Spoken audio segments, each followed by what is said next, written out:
Nahimong eng grande ang pagbukas sa 25th Tuna Festival sa General Santos City. Ug mas manahimo kining bibo dihang nagpakilig si kapuso actor Gabby Concepcion. Ani ang report ni Jess Tony Humamil. Tunay na saya, tunay na pag-asa, I now declare the Tuna Festival 2023 open! Opisyal ng giablihan ang ika-25 nga kasaulugan sa Tuna Festival sa General Santos City niadtong Biyernes. Gitambungan kini sa mga opisyal sa lokal na kagamhanan. Lakip sila si Senador Jingo Estrada ug ganaasab si former Senator Manny Pacquiao aron makigduyog sa mga general sa kapistahan. Mensahe ni Mayor Pacquiao ang panaghiusa sa katawhan sa syudad alang sa kalambuan.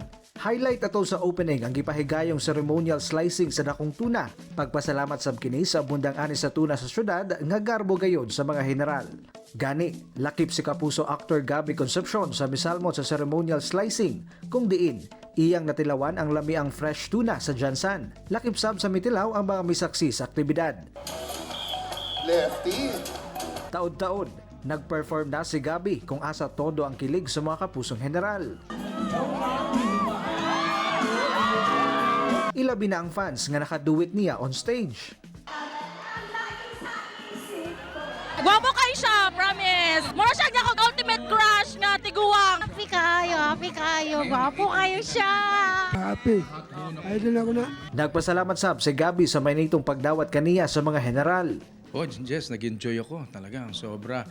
First time na ako naka-attend ng Tuna Festival dito sa Jensan. Giimbitahan sab niya ang iyang fans nga suportaan ang iyang upcoming GMA Afternoon Prime drama series nga Stolen Life. Kauban sila Carla Abellana, Beauty Gonzales ug uban pa.